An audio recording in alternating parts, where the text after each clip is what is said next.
What would you do if the only person who could help you chose not to?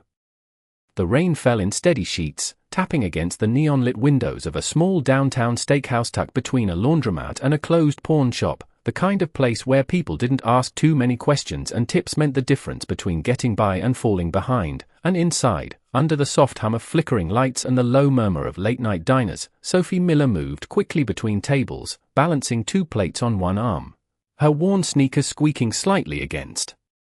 the tile floor as she forced a polite smile that didn't quite reach her tired eyes, because tonight wasn't just another shift. Tonight was the night her rent was due, the night her landlord had promised no more extensions, the night everything could slip if she came up short, and every dollar, every coin, every folded bill mattered more than anyone in that room would ever know, especially the man who had just walked in, shaking the rain from his dark jacket, his posture quiet but deliberate, his presence somehow out of place despite the simple clothes he wore, as if the world he belonged to was somewhere far beyond the reach of cheap menus and discounted specials, and yet he stepped inside like he had nowhere else to go, taking a seat at the corner booth beneath a dim light, his eyes scanning the room once before settling into stillness, unnoticed by most, but not by Sophie, who paused for just half a second, sensing something different about him, something she couldn't explain. Before grabbing her notepad and approaching with practiced ease, "Evening, what can I get for you?" she asked, her voice steady despite the storm outside and the one building quietly inside her chest, and the man, Adrian Blake, though no one here knew that name meant anything, looked up at her, his expression unreadable, almost distant, like someone measuring more than just the menu in front of him, and after a brief pause, he pointed to the steak. The cheapest one listed, cooked medium, nothing extra, no drink, no sides, just the bare minimum, and Sophie nodded, scribbling it down without hesitation, because she had seen this before, people counting their last few dollars, trying to hold on to dignity with a simple order, and as she walked away, she didn't notice the way Adrian's gaze lingered on her just a second longer than necessary, watching how she moved, how she treated the other customers, how she thanked a man for a small tip like it meant something, because to her, it did, and minutes later, when she returned with the plate, steam rising from the steak, she set it down gently, offering a soft, careful, "It's hot," before stepping back, giving him space, but Adrian didn't reach for the food right away. Instead he glanced at the receipt tucked beneath the edge of the plate, his fingers brushing it lightly, as if already knowing something Sophie didn't, because tonight wasn't just dinner, and it wasn't just coincidence, it was a test, one he had run 100 times before in different cities, different faces, different stories, searching for something he was no longer sure even existed, and as Sophie turned to leave, her mind already racing through numbers, tips, and time slipping away, she had no idea that the next choice she made, something so small it would barely take a minute, was about to change both their lives in a way neither of them could walk away from. The clock above the kitchen window clicked to 9:42 p.m., each second landing heavier than the last as Sophie Miller moved between tables with a growing tightness in her chest, her mind running quiet calculations she had repeated all night: rent, late fee, the extra $10 she still did not have, and every time a customer left a tip that fell short of what she hoped for, she felt the margin closing in, shrinking, pressing against her like the rain against the glass outside, steady and unforgiving, and when she reached the register to check the running total in her apron pocket, her fingers brushed the small stack of bills she had carefully folded. Not enough, still not enough, not yet, and she exhaled slowly, forcing herself to keep moving, because stopping meant thinking and thinking meant panic, and panic did not pay rent, not tonight, not ever, so she turned back toward the dining floor, her eyes briefly landing on the corner booth again, where Adrian sat alone, the plate in front of him half finished now, his movement slow, deliberate, almost distracted, as if the meal itself was not what mattered, and Sophie hesitated for just a moment before approaching again, her voice softer this time. "Can I get you anything else?" she asked, and he shook his head slightly, offering a quiet "no, thank you," before his gaze dropped back to the table, and she nodded, giving a small smile before stepping away, but something about the way he avoided eye contact lingered with her, something familiar, something she had seen before in people trying to hide more than just an empty wallet, and minutes later, when he finally stood, placing his napkin carefully beside the plate, he moved toward the door without calling her over, without waiting for the check, just a quiet exit that almost no one noticed, except Sophie, who turned just in time to see him pause near the counter, hesitate for half a second, then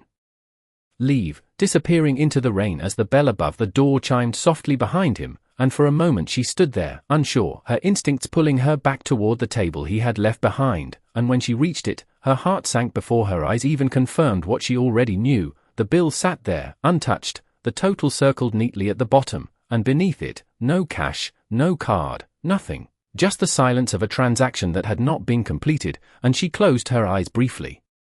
feeling the weight of it settle in, because this was not just a mistake, it was a choice she now had to make, one that could cost her more than she could afford, and she glanced toward the manager near the kitchen, then back at the empty booth, her mind racing through options: report it, cover it, pretend it did not happen, each one carrying its own consequence, and slowly, almost unconsciously, she reached for her pen, her fingers tightening slightly as she pulled a small slip of paper from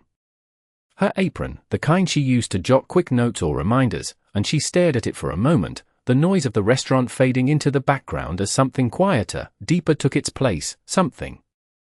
that reminded her of nights when she had been the one standing outside in the cold, unsure where to go next, unsure who would help, if anyone would, and with a steady breath, she began to write, her handwriting careful, deliberate, each word chosen not out of obligation, but out of something she refused to let the world take from her, and when she finished, she folded the note once, slipped it beneath the receipt, and then, without another thought, she reached into her apron, pulling out a few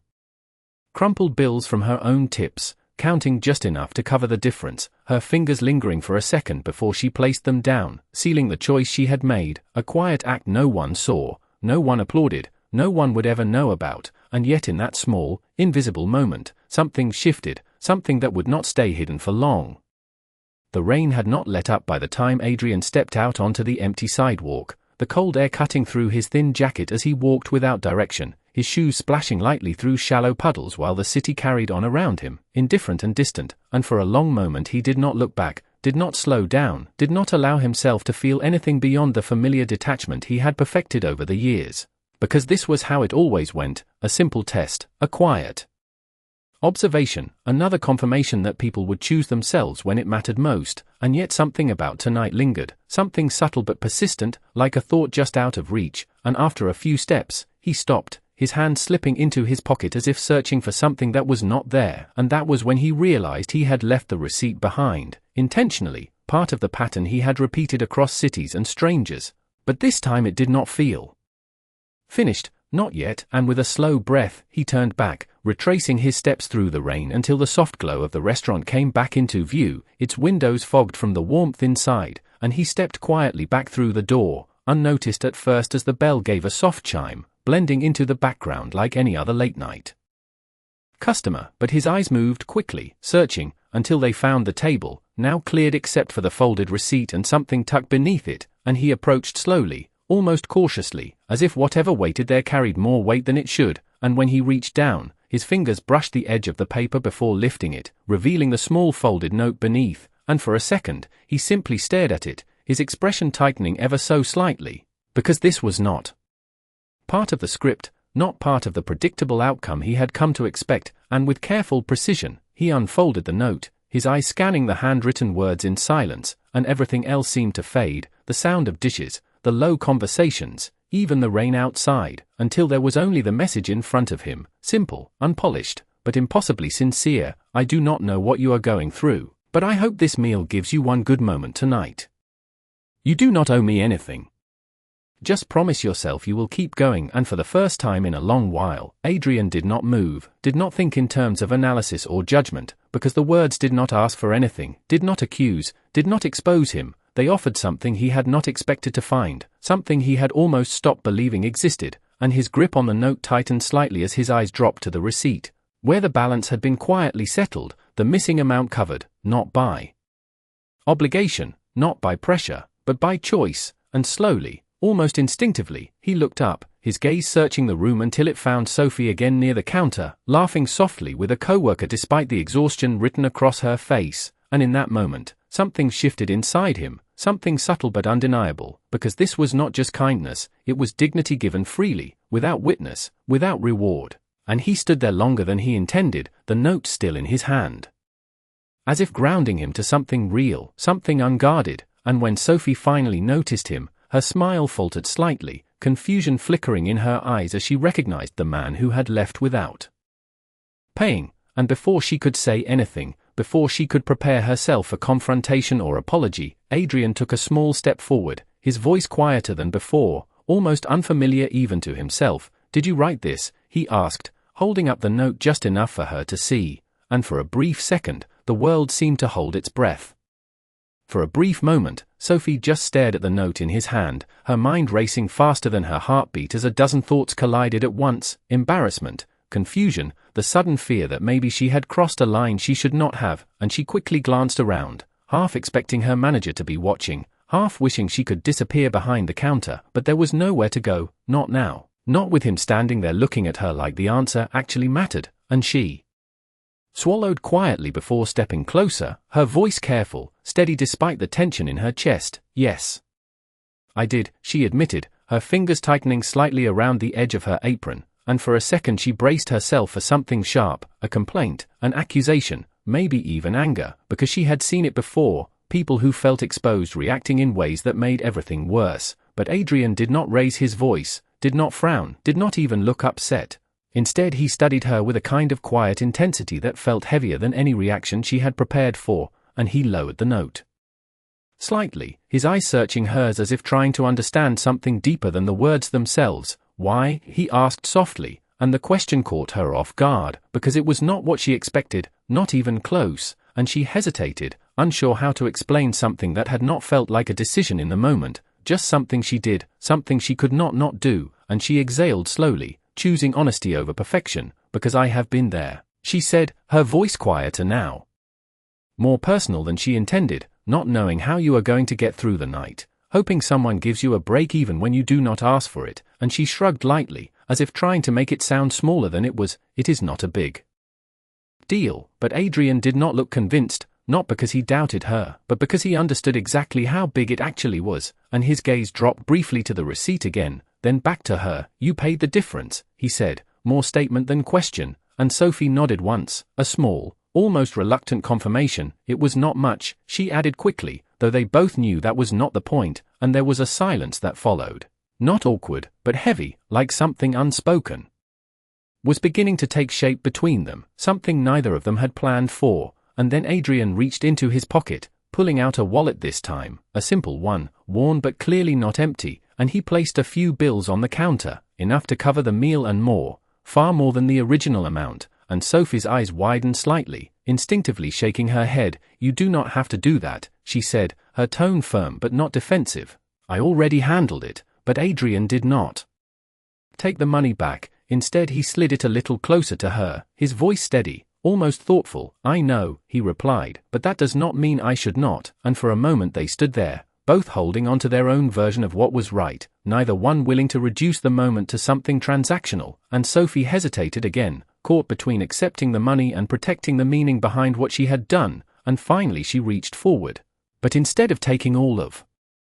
it, she separated the exact amount she had covered earlier, leaving the rest untouched on the counter. "Then just this," she said gently, meeting his gaze with quiet resolve. "That is all it was meant to be," and something in Adrian's expression shifted again, something deeper this time, because she was not just kind, she was consistent, and that was something he had almost stopped believing in. And as he picked up the remaining cash, slipping it back into his wallet, he did not argue, did not push further. Instead he nodded slowly, as if acknowledging something unspoken, something earned, and before stepping away, he looked at the note one more time, then back at her, his voice softer than before, almost certain now. "You meant every word," and Sophie gave a small, honest smile, the kind that did not try to impress, only to be real. "I always do," she said, and as he turned toward the door again, the rain still falling outside, Adrian knew without needing to think about it that this was not over, not even close, because for the first time in a very long time, he had found something he could not walk away from. The bell above the door chimed softly as Adrian stepped back out into the rain, but this time he did not walk as quickly, his pace slower, more deliberate, as if something inside him had shifted just enough to make the world feel slightly unfamiliar, and he stopped beneath the awning for a moment, the cool air brushing against his face as he unfolded the note again, reading it not as part of a test, not as data to analyze, but as something personal, something real, and the words did not change. But the way they settled in him did, deeper now, heavier, like a quiet truth he could not ignore, and for the first time in years, Adrian Blake felt something close to hesitation, not about the world, but about himself, about the way he had spent so long measuring people by what they did when no one was watching, never once questioning what that said about him, about the distance he had built between his life and everyone else's. And he let out a slow breath, folding the note carefully before slipping it into his wallet, not as evidence, but as something worth keeping, something that mattered. And inside the restaurant, Sophie leaned against the counter for just a second after he left, her shoulders dropping slightly as the tension of the moment finally eased, but only for a moment, because reality returned quickly, the sound of plates clattering in the kitchen, the low buzz of conversation, the reminder that her shift was not over and neither were her problems, and she reached into her apron again, counting what she had left after covering the bill, her fingers moving slower this time, more aware of every dollar missing, every small sacrifice she had made, and when she finished, she pressed her lips together, doing the math one more time in her head. Still short, still not enough, and she closed her eyes briefly, steadying herself before pushing off the counter and stepping back into motion, because stopping was not an option, not tonight, not when everything depended on making it through the next few hours. And across the street, Adrian remained under the dim streetlight, watching through the rain-streaked glass as Sophie moved again, helping a tired couple at one table, refilling drinks at another, her smile returning each time even when it did not quite reach her eyes, and he noticed the details now, the way she checked on a customer who had not called her over, the way she adjusted a plate for an elderly man without being asked, the way she moved with quiet intention, not for recognition, but because it was who she was, and something about that consistency unsettled him more than anything else had that night, because it was not a moment, not a single act of kindness, it was a pattern, a way of being that did not change,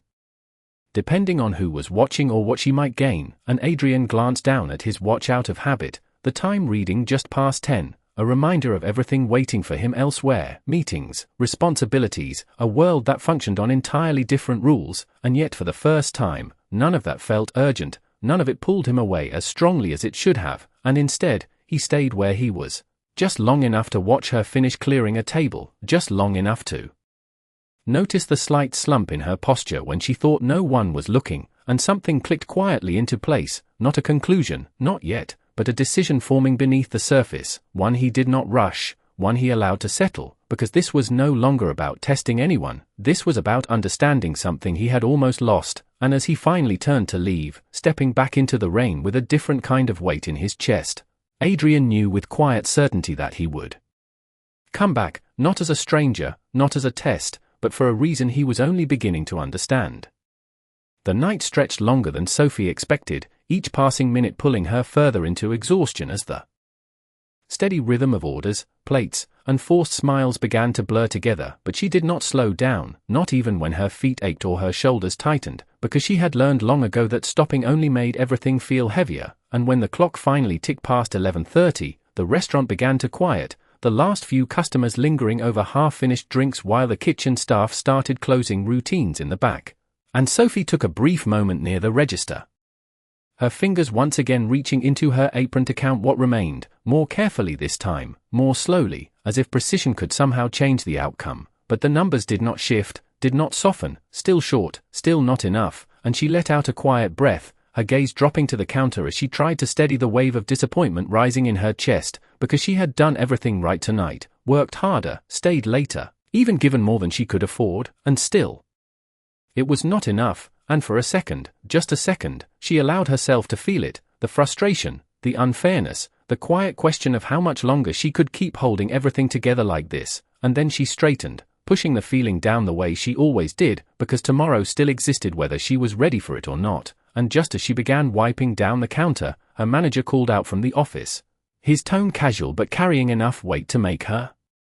pause. "Sophie, can you come here for a second?" And her stomach tightened slightly as she walked toward the back, her mind running through possibilities, none of them good, and when she stepped inside, he was standing by the desk, flipping through receipts, his expression unreadable, and he glanced up at her, holding one of the slips between his fingers. "There was a table earlier," he said, not accusing, just stating, "a missing payment." And Sophie felt her heartbeat pick up, but she nodded. Before he could continue, "I covered it," she said simply, her voice steady despite the tension beneath it, and he studied her for a moment, then nodded slowly, as if confirming something he had already suspected. You know you are not required to do that, he replied, not harsh, just matter of fact, and she gave a small shrug. I know, she said, but it felt right, and there was a brief silence before he sighed lightly, setting the receipt down. You are one of the few people here who still think like that, he admitted, almost more to himself than to her. Just do not let it put you in a worse position, and she nodded again, understanding the warning behind the words, even if she could not promise to follow it every time, and as she turned to leave, he added, we will figure something out if you are short tonight, and Sophie paused just long enough to offer a grateful smile. Thank you, she said quietly, before stepping back onto the floor, where the light seemed dimmer now, the room nearly empty, and outside, the rain had slowed to a soft drizzle, the city settling into a quieter rhythm, and across the street, unnoticed by everyone inside, a dark car had pulled up along the curb, its engine idling low as Adrian sat behind the wheel, his hands resting lightly against the steering wheel, his gaze fixed on the restaurant window where Sophie moved in the background, and he had not left, not really, because something had kept him here longer than logic allowed, longer than habit would justify, and as he watched her step back onto the floor, still working, still holding herself together despite everything she carried, he reached into his pocket, pulling out his phone, the screen lighting up with a list of names, executives, assistants, people who responded instantly to his voice, and for a moment, he hesitated, his thumb hovering over the contact he needed, because this call would change things, not just for her, but for him as well, and after a quiet breath, he pressed the button, lifting the phone to his ear as it rang once, twice, before a voice answered immediately, Mr. Blake, and Adrian's eyes did not leave the window as he spoke, his tone calm, but carrying a new kind of certainty. I need you to look into someone for me, he said, and as Sophie wiped down another table inside, unaware of the shift happening just beyond the glass, the path between their two worlds began to move, quietly, steadily, toward something neither of them could stop anymore. The next morning arrived quieter than expected, the storm from the night before reduced to a pale grey sky that stretched over the city like a held breath, and Sophie Miller stepped out of her small apartment building just after 7, her movement slower than usual, her body still carrying the weight of the long shift, but her mind already focused on the next problem waiting ahead, and as she walked down the cracked sidewalk, adjusting the strap of her worn bag on her shoulder, she mentally reviewed the conversation with her landlord, the deadline that had not changed, the amount she still needed, and the narrow window she had left to fix it, and despite everything, she kept moving, because that was what she did. She kept going even when there was no clear path forward, and across the city, several floors above the noise and motion of the streets below, Adrian Blake stood in front of a floor-to-ceiling window, the skyline stretching out beneath him in sharp contrast to the small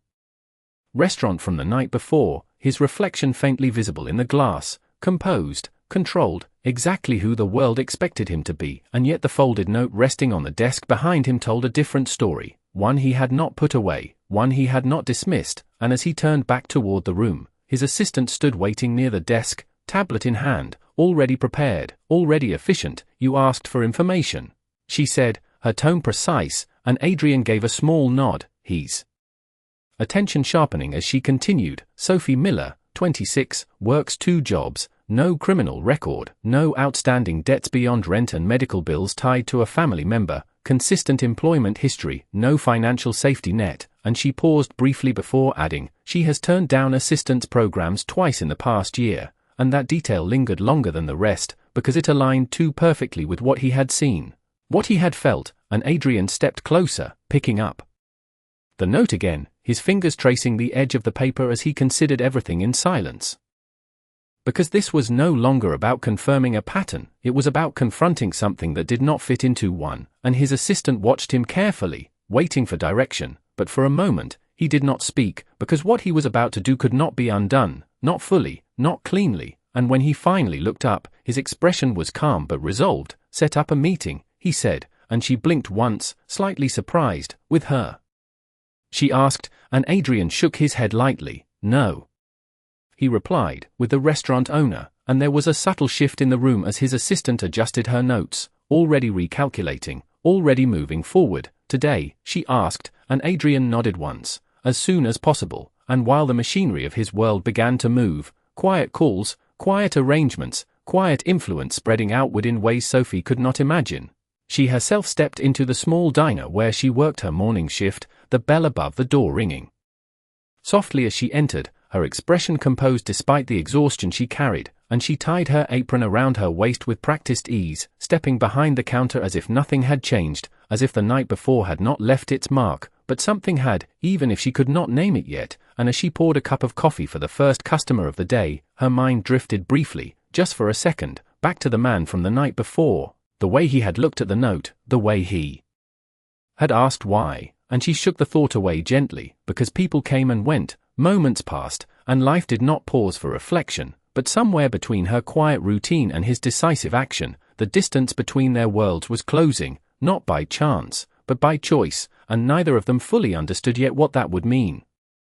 By early afternoon, the small restaurant carried its usual rhythm, the quiet clatter of plates and low conversations blending into a familiar hum that Sophie had long learned to move within without thinking, her hand steady as she refilled coffee cups and cleared tables, her mind still balancing numbers and time, because even with the morning shift behind her,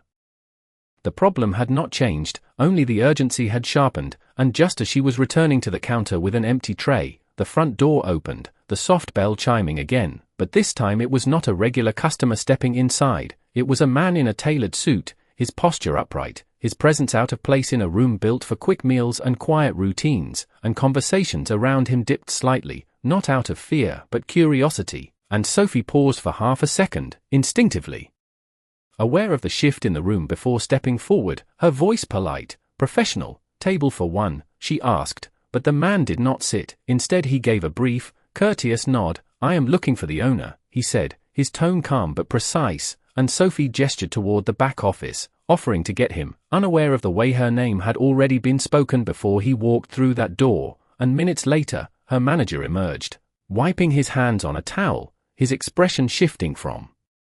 routine to attentive as the two men spoke quietly near the entrance, their conversation low but focused, and Sophie tried not to watch, tried to return to her tasks, but something about it held her attention, the way her manager's posture straightened, the way his tone softened, almost deferential, and across the city, Adrian stood in his office once more, listening through a brief update relayed through his assistant, each detail arriving clean, efficient. "Exactly as expected, the owner is cooperative," she said. "He is open to restructuring the business under new investment," and Adrian remained silent for a moment, his gaze resting on the skyline before shifting to the note placed carefully beside his desk, the edges now slightly worn from being handled more than once, and he exhaled slowly, not with hesitation this time, but with clarity. "Make sure nothing changes for the staff," he said, his voice firm. "No cuts, no replacements," and there was a brief pause on the other end before his assistant responded, "Understood," and back at the restaurant, Sophie watched as her manager returned from the conversation, his expression different now, thoughtful, almost unsettled in a way she had never seen before, and he called her over, his voice carrying just enough weight to make her heart skip slightly. "Sophie, can you come here for a second?" And as she approached, she noticed the suited man still standing nearby, observing quietly, and her manager looked at her for a moment before speaking, as if choosing his words carefully. "We may be getting new ownership," he said, and the words landed heavier than expected, because change in places like this rarely came without consequence, and Sophie felt her chest tighten slightly, her mind immediately jumping to the worst possibilities: reduced hours, lost jobs, uncertainty layered on top of everything she was already carrying, and she nodded slowly, trying to remain composed. "Okay," she said, though nothing about it felt certain, and the suited man stepped forward just slightly, his expression neutral but his eyes studying her with quiet recognition, though she did not recognize him at all. And as the conversation shifted into details she could not control, numbers, timelines, possibilities, Sophie stood there caught between relief that nothing had been decided yet and fear of what might come next, unaware that every word, every decision unfolding around her had already been shaped by a moment she believed no one had seen, a choice she thought had disappeared into the quiet of the night before, and somewhere above it all, Adrian Blake stood with the note still in his possession, knowing that this was only the beginning, not of a transaction, but of something far more difficult to define, something that would require more than money to make right. The air inside the restaurant felt different by late afternoon, not louder or quieter, but heavier, like something invisible had settled into the space and refused to leave, and Sophie could feel it in the way her co-workers spoke in lower voices, in the way her manager checked his phone more often than usual, in the way uncertainty seemed to linger between every movement, and she kept working, because that was the only thing she could control, but her thoughts kept circling back to the same question: what happens next? And she did not have an answer. Not one she could rely on, and just as she finished clearing a table near the window, the bell above the door rang again, softer this time, almost familiar, and she glanced up without thinking, her breath catching slightly as she recognized him, the same man from the night before, standing just inside the doorway, his clothes different now, cleaner, more structured, his presence no longer blending into the room but quietly commanding it, and for a moment neither of them moved, as if the distance between who he had been and who he was now needed a second to settle into place, and Sophie straightened instinctively, her mind racing through what this meant, through the memory of the note, the conversation, the unanswered questions, and she stepped forward slowly, her voice careful but steady. "You came back," she said, not quite a question, and Adrian nodded once, his gaze meeting hers with a clarity that had not been there before. "I told you I would not walk away," he replied. And there was no hesitation in his voice now, no distance, just quiet certainty, and her eyes narrowed slightly, not in suspicion, but in recognition that something had changed, something she did not fully understand yet, and before she could ask anything else, her manager approached from behind, his expression shifting immediately when he saw Adrian, more attentive, more formal. "Mr. Blake," he said, and the name landed between them like a sudden shift in gravity, and Sophie's breath caught as she turned back toward Adrian, her mind struggling to connect the quiet man from the night before with the name her manager had just spoken, and Adrian did not look away this time, did not soften the truth or delay it, because there was no reason left to hide, and Sophie took a small step back, the realization settling in, not as shock, but as something more complicated. Something layered with understanding and a trace of disappointment she could not ignore. "You knew," she said quietly, her voice holding steady even as everything else shifted. "You knew what you were doing," and Adrian did not deny it, could not, because the truth mattered now more than anything else. "I did," he said, his tone calm but honest, "but I did not expect you," and that was where everything changed, because this was no longer about a test, not for him, and Sophie held his gaze for a moment, searching for something real in his words, something that had nothing to do with money or power or control, and after a second, she looked down, letting out a small breath as she processed it, because the note had not been written for a billionaire, it had been written for a stranger, and that difference mattered more than anything he could offer, and Adrian stepped closer, not enough to pressure, just enough to be heard, and he reached into his pocket, pulling out the folded paper once more, the same note she had written, now carried with intention, and he held it out to her gently. "This was not part of the plan," he said, his voice quieter now, more personal, but it changed everything, and Sophie looked at the note, then back at him, her expression softening just slightly, not because of who he was, but because of what he was saying, and for a moment the world around them faded again, the noise, the uncertainty, the questions about ownership and change, all of it waiting just beyond this moment, and she took the note from his hand slowly, her fingers brushing the edge of the paper, and she gave a small, thoughtful nod. "Then do not turn it into something it was not," she said gently, meeting his eyes again with quiet strength. "If you are going to change things, make sure it is because you understand, not because you can," and Adrian held her gaze, the words settling deeper than anything else had, because this was not a request, it was a standard, one he had not been held to in a very long time, and for the first time, he did not respond with certainty, but with something quieter, something real. "I will," he said, and outside, the clouds began to break just slightly, the light shifting in a way that felt almost unnoticed, and inside, between two people who had started as strangers, something had been set into motion that neither wealth nor circumstance could fully define, something built not on status, but on a single moment of choice, and the meaning it carried forward.